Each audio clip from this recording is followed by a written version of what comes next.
ഇത് സെല്ലുലാർ ജയിലാണ്. കാലാപാനി എന്നുകൂടി ഇതിന് പേരുണ്ട്. ഇത് പോർട്ട് ബ്ലെയറിലാണ് ഉള്ളത്. ആൻഡോമാൻ നിക്കോബാർ ഐലൻഡ്സിലാണിത്. ഈ ജയിൽ ഉണ്ടാക്കിയത് 1893 മുതൽ 1906 വരെയുള്ള കാലഘട്ടത്തിൽ ആണ്. ഇവിടെ സ്വാതന്ത്ര്യത്തിനു വേണ്ടി പടപൊരുതിയ ആ വീര ആത്മാക്കളെ ടോർച്ചർ ചെയ്തിരുന്ന, പീഡിപ്പിച്ചിരുന്ന സ്ഥലമാണ് ഇത്. 1969 ഇന്ത്യൻ ഗവൺമെൻറ് സ്വാതന്ത്ര്യ വീര സേനാനികളുടെ ബഹുമാനാർത്ഥം നാഷണൽ മെമ്മോറിയൽ സ്ഥലമായി പ്രഖ്യാപിച്ചിരിക്കുന്നു. ഈ ദീപം സ്വാതന്ത്ര്യ വീര സേനാനികളുടെ ബഹുമാനാർത്ഥം എപ്പോഴും കത്തിക്കൊണ്ടിരിക്കുന്നു. അവരെ ഞാൻ ആശ്വസിപ്പിക്കാമെന്നരുളിയ യേശുവിൻ്റെ മൊഴികൾ ഇവിടെ അധ്വാനിക്കുന്ന ജനവിഭാഗമാണ്. 1956 സെൻട്രൽ ഗവൺമെൻറ് ഇവിടെ കൃഷി ചെയ്യുവാനായിട്ട് ആളുകളെ ആഹ്വാനം ചെയ്തു കൊണ്ടുവന്നു. ഇവിടെ ധാരാളമായ തമിഴരും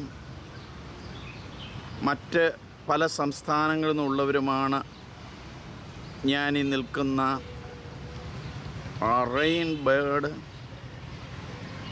ഹോട്ടലിൻ്റെ പ്രാന്തപ്രദേശങ്ങളിൽ സജീവമായി ജീവിക്കുന്നത്.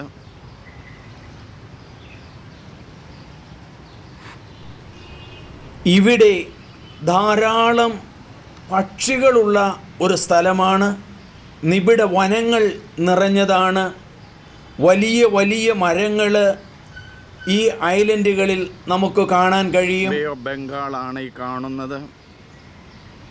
ബേ ഓഫ് ബംഗാളിൻ്റെ ഉള്ളിലേക്ക് കയറി കിടക്കുന്ന ഈ സ്ഥലത്ത് പല ചെറിയ കപ്പലുകളും ബോട്ടുകളും കാണാം. വളരെ പ്രാധാന്യമുള്ള സ്ഥലമാണിത്.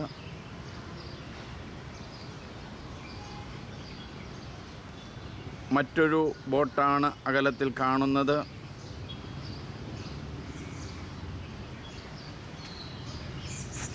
ഇവിടെ വളരെ സമൃദ്ധമായി വളരുന്ന കേരവൃക്ഷങ്ങളാൽ നിബിഡമാണ്. കുഞ്ഞിക്കുരുവികളുടെ ചിറപ്പ്, കുഞ്ഞിക്കുരുവികളുടെ സംഗീതം മീട്ടലിൽ ആരും ലയിച്ചു പോകും. അവിടെ കിടക്കുന്ന സിയോ ബംഗാളിൽ കിടക്കുന്ന മറ്റൊരു കപ്പലാണ് ഉൾപ്രദേശത്തേക്ക് കയറി കിടക്കുന്നതാണ്.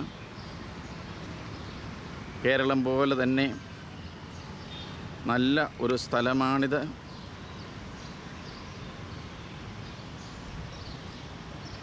ആൻഡോമാൻ ഐലൻഡ് മുമ്പിലാണ് നമ്മൾ.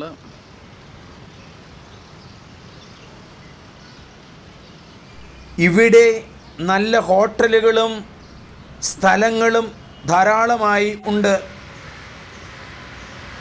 ടൂറിസ്റ്റുകളുടെ മനം കവരുന്ന ആയിരം കാഴ്ചകൾ നിറഞ്ഞ ദ്വീപസമൂഹമാണ് ആൻഡോമാൻ നിക്കോബാർ ഐലൻഡ്സ്. വരുക, കാണുക, ഹൃദയം നിറയെ കൊണ്ടുപോകുക.